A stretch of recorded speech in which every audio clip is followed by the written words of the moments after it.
pornography show contains adult language, adult content, psychological nudity. Listener discretion is advised.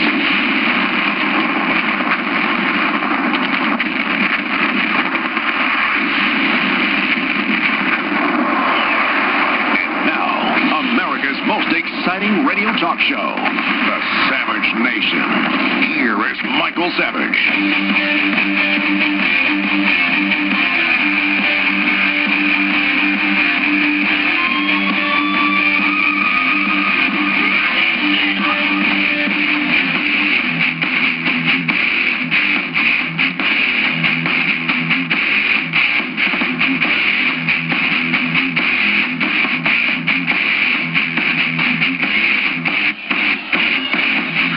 Welcome to the Savage Nation. This is Jeff Kuhner from the Washington Times, sitting in for Michael Savage.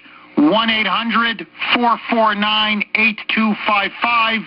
Michael is off tonight. I will be filling in for him. Michael, my buddy, if you're listening, I just want to, thank you for the wonderful honor and opportunity of filling in for you again tonight.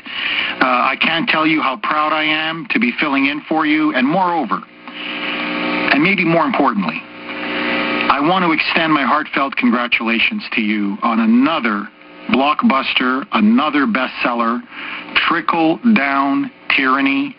I am planning to write a book review on it. Can't wait to get my own copy of the book and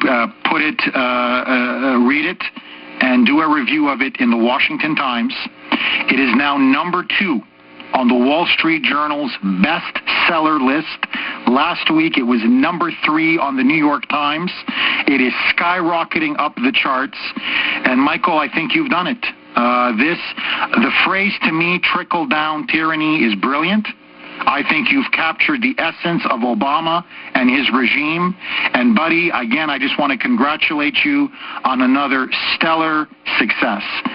Go to michaelsavage.com for the absolute latest, sizzling, must-read stories you cannot find anywhere else. And in particular, the story I want to draw your attention to, and it is really the story of the hour and the story of the day. And that is George Zimmerman. You go to michaelsavage.com. A photo has now been released, an exclusive photo obtained by ABC News, which apparently shows George Zimmerman's head, his skull, several minutes right after the encounter and altercation with Trayvon Martin, in which Trayvon Martin, a 17-year-old black teenager, was shot and killed. You can clearly see in the photo that Zimmerman has 2 holes in his head, bleeding. There is a huge lesion at the crown of his head. Clearly there was a major altercation. There was a fight. He was badly hurt, and this was taken by somebody who didn't see the fight, but heard about it, and then came right afterwards. Took a picture of it. It has now been given to ABC News, and apparently the person who took the picture says he spoke with Zimmerman, and Zimmerman said to him, "Can you please call my wife?" And he said, "What do you want me to say?" And he said, "Look, dude, I just shot somebody here. Just tell her that." And he looked dazed. He looked out of it, according to the person who took the picture. And here is the issue.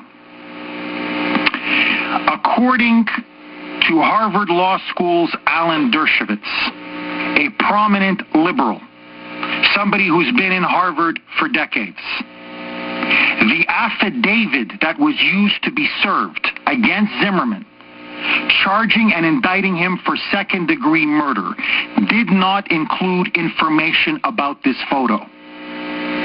And Dershowitz has said repeatedly, and now he's saying again, Why did the special prosecutor, Angela Corey, not mention this photo? Not mention the extensive damage to Zimmerman's skull? Not mention the blood? Not mention the lesions? Not mention the fact that there was clear, visible signs of a fight between Zimmerman and Trayvon Martin? And according to Dershowitz, this indictment on second-degree murder, now remember, this is a key point. Second-degree murder means it was a premeditated attempt to kill somebody. It was a deliberate, premeditated attempt to murder somebody.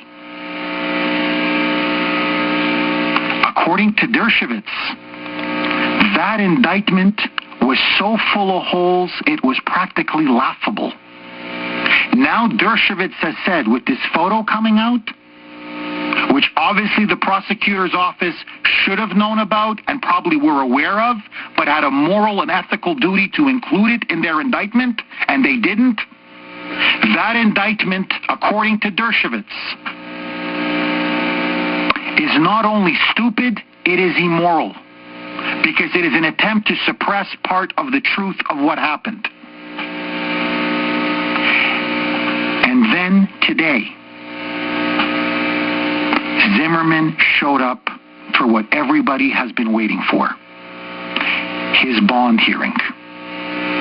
And for weeks, you have seen Al Sharpton go down to Sanford, Florida, and threaten that there will be an escalation of protests and of riots unless Zimmerman was charged with murder, unless the special prosecutor charged him, indicted him for the killing and murder of Trayvon Martin.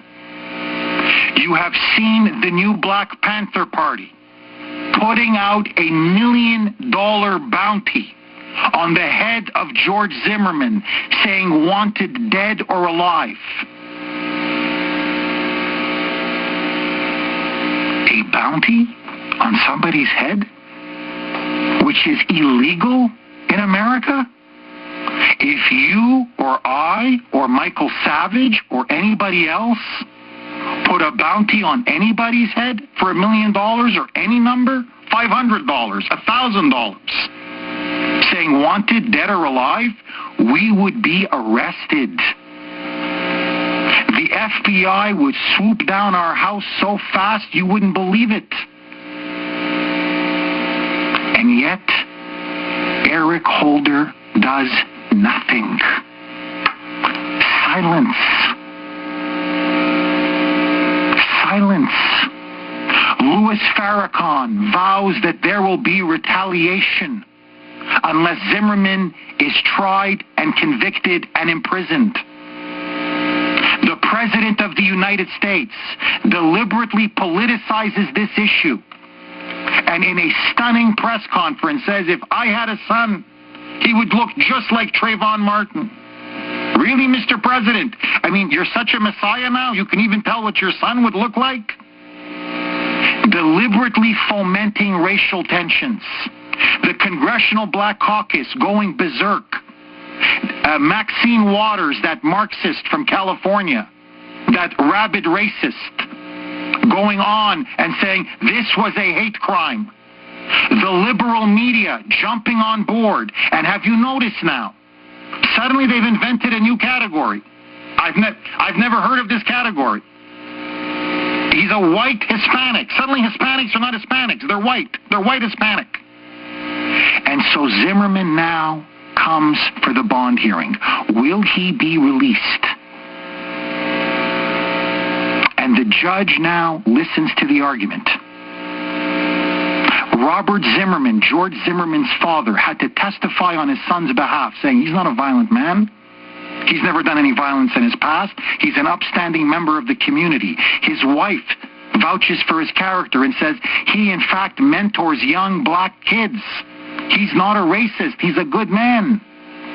But they had to do it by phone because they feared for their lives. They feared if they entered the courtroom, they would be killed. They would be shot. And then, in a stunning development, George Zimmerman takes the stand. And you can basically hear a pin drop in the courtroom. And Zimmerman, his lawyer, Mark O'Mara, says, my client has something to say. And this is what he says. Boys, roll it. I wanted to say I am sorry for the loss of your son. I did not know how old he was. I thought he was a little bit younger than I am. And I did not know if he was armed or not. And that's it. Zimmerman was there in handcuffs. He had chains around his waist. He was in a dark suit and tie. He looked gaunt. He's lost a lot of weight. He seemed under tremendous stress. Frankly, he looked a bit stunned and shaken. But he delivered his apology. And immediately, the parents of Trayvon Martin and their lawyer said this was an insincere, disingenuous apology, an attempt by Zimmerman and his lawyer to play to a potential jury and to make their client seem sympathetic.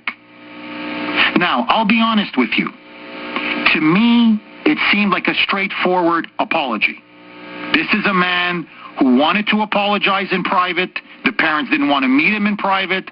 And he said, look, I just want to get the record straight. I didn't want to kill him. I didn't know he was that young. And I am really sorry that this boy is dead. It struck me as a straightforward apology. But my question to you is this. Do you believe the apology was sincere? Was it an authentic, real apology? Or did he strike you as insincere or disingenuous? What do you hear? What do you read into this apology? Was this a political attempt to play to the public, to play to the potential jury pool, or do you sense real remorse and a sense of regret on the part of George Zimmerman? 1-800-449-8255. Do you believe that Zimmerman was genuinely sorry? I want to hear from you. This is Jeff Kuhner, sitting in for the living legend, Michael Savage, on the Savage Nation. Savage.